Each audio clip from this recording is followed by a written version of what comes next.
Hello, you're watching QPVN News. I'm Anh Tuấn and we keep you up to date with the headlines. President LUONG receives special envoy of Republic of Korea President. Soldiers always offering helping hands to people.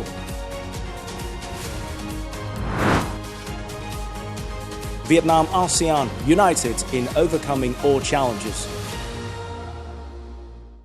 On July the 30th, President LUONG received Mr. Park Chan-dal, Special Envoy of the President of the Republic of Korea, who is on a working visit to Vietnam.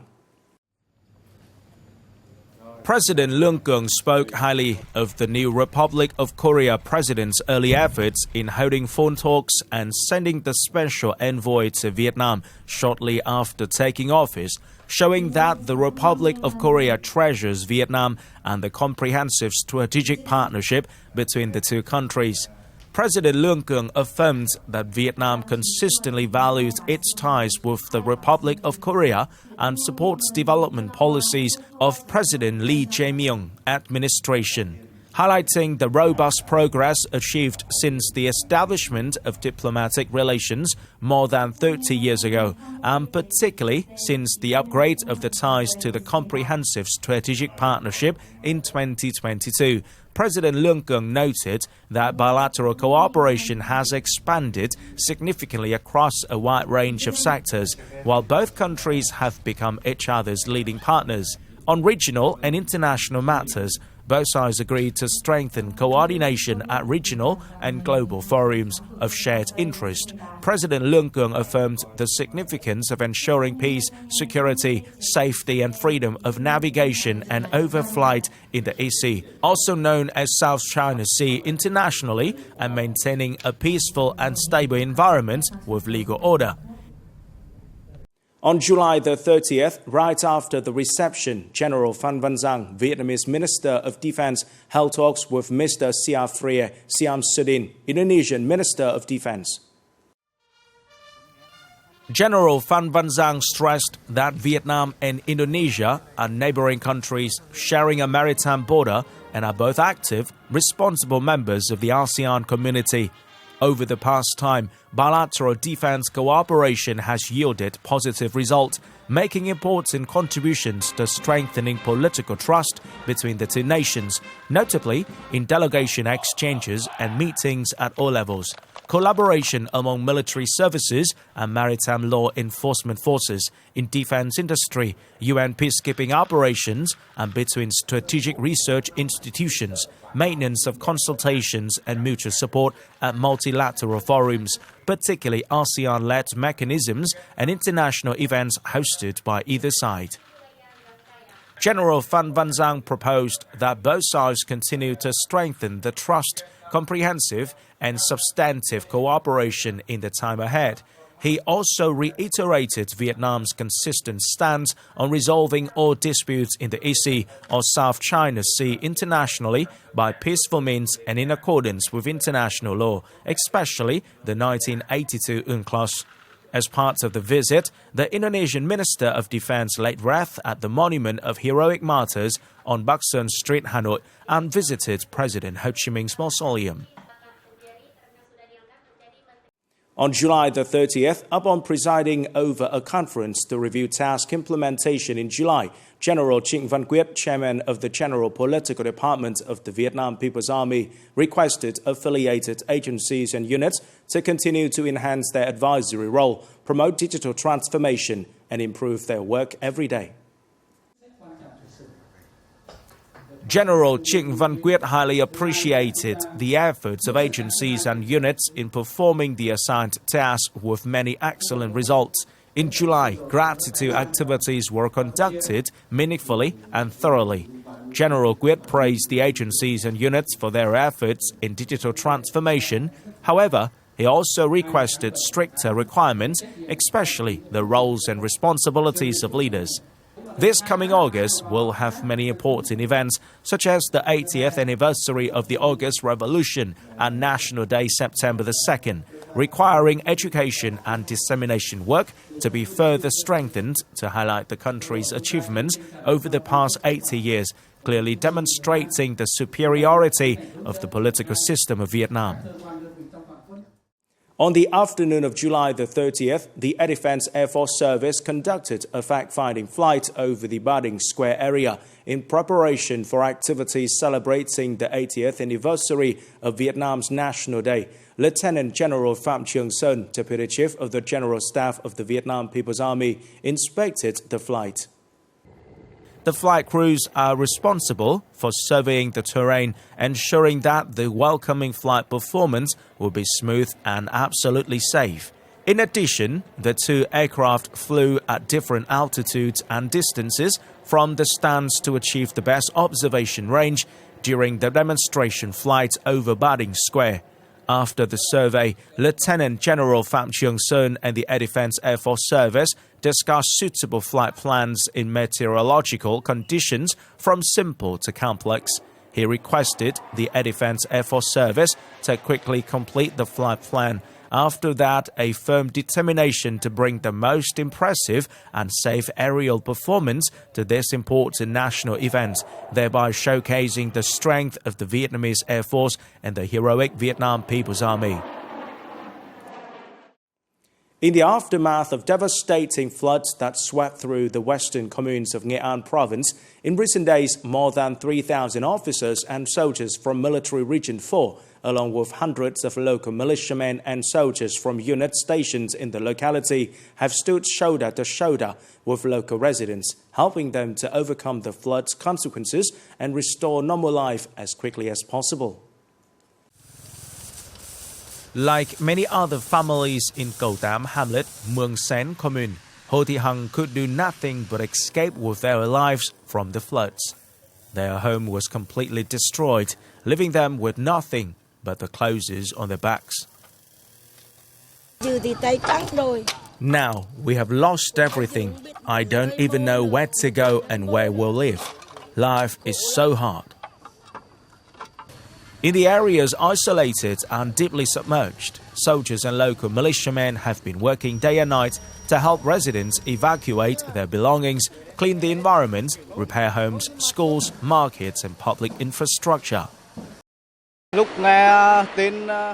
When we heard that people in CUONG were affected by floods, we immediately prepared both mentally and physically to go and support them.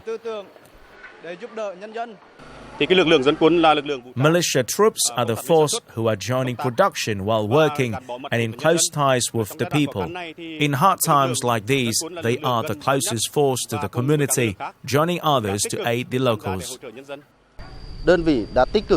We have actively coordinated with relevant agencies and units to carry out disaster prevention and recovery measures. We have provided accommodations for other troops and supported charity groups in delivering food and aid to flood-hit areas.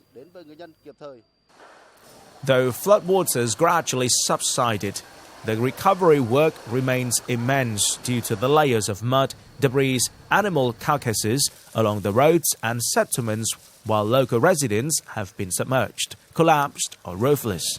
Landslides along National Highway 7A from Con Cuông to Mường Xén continue to disrupt access. The local residents may not remember every name or face of the soldiers. However, deep down in their hearts remain forever the noble image of Uncle Ho soldiers. Coming up next, positioning Vietnam in global innovation ecosystem. Vietnam ASEAN united in overcoming all challenges. On July the 30th in Ninh Bình province, the global network of Vietnamese scientists and experts in collaboration with the People's Committee of Ninh Bình province organized the Vietnam Research and Development Forum 2025, Vietnam R&D Forum 2025. The event brought together about 100 delegates, including scientists and experts from both within Vietnam and abroad, policymakers and representatives from Vietnamese and international organizations and enterprises. The forum focused on three key areas of discussion: Vietnam's research and development roadmap 2025-2030, focusing on financial incentive mechanisms, expert network, and the promotion of industry-university collaboration. The National Research and Development Policy Framework, with proposals for the establishment of a National Research and Development Council, the development of talent attraction policies, and tax incentives for businesses investing in research and development, sector-based investment action plans aiming to establish specialized research and development economic zones, support professional training, and develop dedicated research and development investment funds. Unity has always been the cornerstone of ASEAN success, the strength that keeps the region stable in today's uncertainty. The more challenges facing us, the more ASEAN must stand side by side, be resilient, proactive, and ready to respond.